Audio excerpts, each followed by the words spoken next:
दोस्तों आज हम महाभारत के गांधारी के बारे में बताने वाले हैं। आखिर गांधारी किनकी पुत्री थी और उनका विवाह किस किस से हुआ था। तो दोस्तों इस वीडियो में बने रहिएगा, क्योंकि इस वीडियो के माध्यम से आज के बाद आपके मन में गांधारी के बारे में कोई भी प्रश्न नहीं उठेगा। दोस्तों मैंने कई बार देखा है आप लोग हमारे वीडियोज को देखते तो हैं, लेकिन हमारे चैनल को सब्सक्राइब नहीं करते हैं। दोस्तों हिंदू धर्म पे वीडियो बनाना कोई बच्चों का खेल नहीं है कि बॉलीवुड से स्क्रिप्ट उठाया और डाल दिया। बिना देर किए चलिए दोस्तों स्टार्ट करते हैं।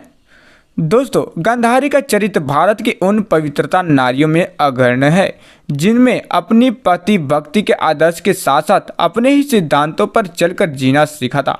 उनके पति तथा अपने पुत्रों को अधर्म व कुमार्ग पर जाने से रोका था। उनका जीवन पति व पुत्र के प्रेम में विवश नारी की कहानी है। दोस्तों अब जान लेते हैं गांधारी किनकी पुत्री थी और उनका जीवन कैसे गुजरा था। दोस्तों गांधार देश के राजा सुबर की पुत्री गांधारी एक सुशील और सरल स्वभाव की गुणवती कन्या थी, जबकि उनका भाई शकुनी इसके विपरीत अत्यंत ही क्रूर, कपटी, धूर्त, विश्वासघाती तथा अधर्म का साथ देने वाला था।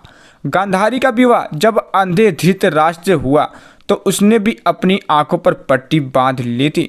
जब तक जीवित रही तब तक उसने अपनी आंखों पर से पट्टी नहीं हटाई, यहाँ तक कि उसने अपने 100 पुत्रों का मुख तक नहीं देखा था। उसके पति राजा धृतराष्ट्र ने दुर्योधन की बात मानकर जब जुए का खेल खेलने में अपनी सहमति दी, तब गांधारी ने धृतराष्ट्र को सचेत करते हुए कहा था, मंदबुद्धि बालक वृद्धों तथा खोटी बुद्धि वालों की बातों में आकर कभी ऐसा अविवेकशील निर्णय नहीं लेना चाहिए। स्नेहवश पुत्रों की बातों में आकर आप कहीं अपने समस्त कुल का विनाश न करवा लें। उसने तो दुर्योधन के चरित्र को पहचान कर उसे अभिमानी, पाप बुद्धि, लालची, कुसंगी, अविवेकी कहते हुए उसे सन्मार्ग पर लाने हेतु धृतराष्ट्र से हमेशा कहा, यहाँ तक कि दुशासन को भी गलती करने से रोका था। कृष्ण और अर्जुन को अज्ञेय मानकर उनसे समझौता करने के लिए भी मार्ग सुझाया था। गांधारी ने पांडवों को दिए गए 13 वर्ष के वनवास को अनुचित अन्यायपूर्ण कार्य बताया था। हठी दुर्योधन ने कभी अपनी माता गांधारी की बात नहीं मानी। युद्ध पर जाते हुए दुर्योधन को उसने यही कहा था कि वह उसे कैसे आशीर्वाद दे सकती है, जबकि निर्दोष पांडव ही उनके अन्याय का शिकार हैं। कहा जाता है कि उसने अपने पुत्र दुर्योधन को लौह सी शक्ति प्रदान करने के लिए उससे यह कहा था कि वह खुले शरीर से उसके सामने आकर खड़ा हो जाए तो उसकी आंखों की ज्योति से उसका शरीर लौह सदृश शक्तिशाली हो जाएगा। दुर्योधन अर्ध वस्त्रों में था, अतः उससे अर्ध शरीर को ही लौह शक्ति की प्राप्ति हुई और यहाँ श्री कृष्ण जी की ही लीला थी। दोस्तों महाभारत के भीषण संग्राम में जब गांधारी के 100 पुत्र मारे गए थे तो वह शोकाकुल होकर रुदन कर उठी कि 100 पुत्रों की मां होकर भी वह पुत्र विहीन हो गई। उसकी सारी पुत्र वधुएं विधवा होकर विलाप कर रही हैं। 100 के ढेर में वह अपने मित्र पुत्रों को देख देखकर करुण स्वर में चित्कार लगाती हुई बड़ी ही असहाय सी लग रही थी। दोस्तों शोकाकुल गांधारी को सांत्वना देने व पुत्र वध के अपराध की क्षमा याचना करने जब भीम, युधिष्ठिर, नकुल आदि गांधारी के पास गए तो क्षमा करते समय गांधारी की दृष्टि आंखों के निचले हिस्से से युधिष्ठिर के नाखूनों पर जैसे ही पड़ी तो उसके नाखून जलकर काले हो गए। भीम तथा उसके भाई युधिष्ठिर के पीछे भयभीत होकर छिप गए थे। दोस्तों अपने सभी पुत्रों की मृत्यु का कारण उसने श्री कृष्ण को माना था। गांधारी ने पुत्र शोक में व्याकुल होकर श्री कृष्ण को यह कहकर शाप दिया कि यदि मेरा वंश नष्ट हुआ है तो तुम्हारा वंश भी नष्ट होगा और तुम भी अनाथ की भांति मारे जाओगे। बाद में गांधारी ने अपने इन दुर्वचनों के लिए कृष्ण से माफी मांगी। कृष्ण ने मुस्कुराकर यही कहा था कि देवी गांधारी, आपका यह शाप दैव का विधान है। आपकी बात अक्षरशः सत्य होगी। मेरा प्रमाण स्वीकार कर मुझे अनुमति दीजिए। युधिष्ठिर तथा उसके सभी भाइयों ने अपने चाचा तथा चाची गांधारी की सेवा टहल में कोई कसर नहीं छोड़ी, लेकिन उन्हें समय समय पर पुत्र हंता होने का व्यय भी उनके मुख से सुनना पड़ता था। 15 वर्षों तक वे युधिष्ठिर के साथ राजमहल में रहे।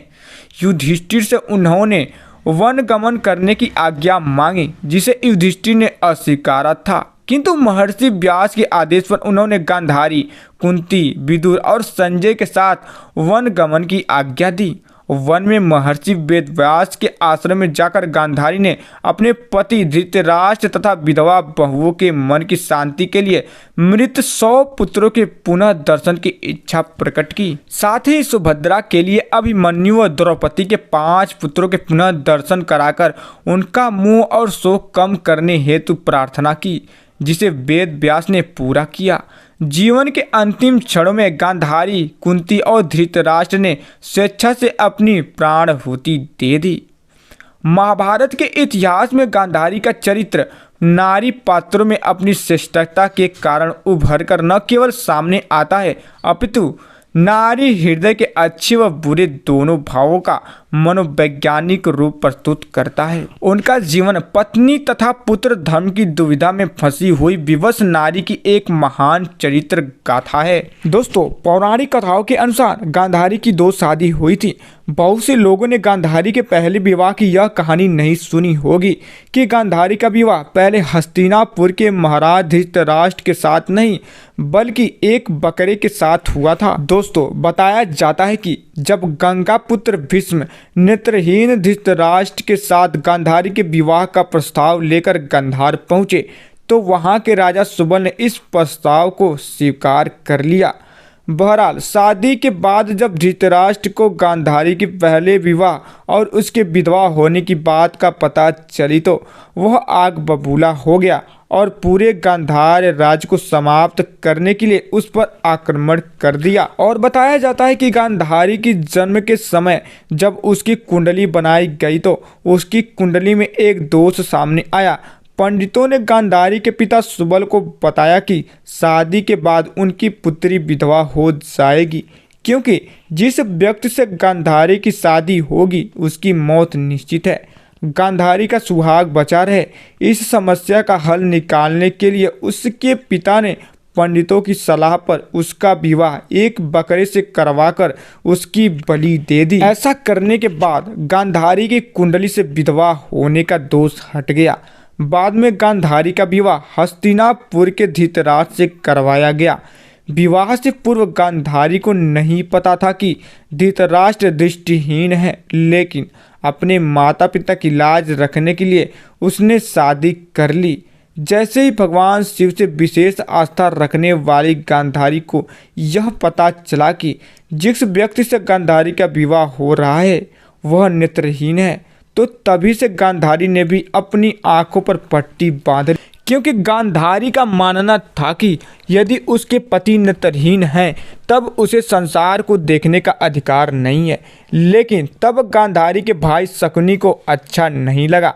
शकुनी नहीं चाहता था कि उसकी बहन की शादी एक दृष्टिहीन से हो, इसलिए उसका विरोध भी किया। दोस्तों, उम्मीद करता हूँ आप लोगों को इस वीडियो के माध्यम से सभी प्रश्नों का जवाब मिल चुका होगा।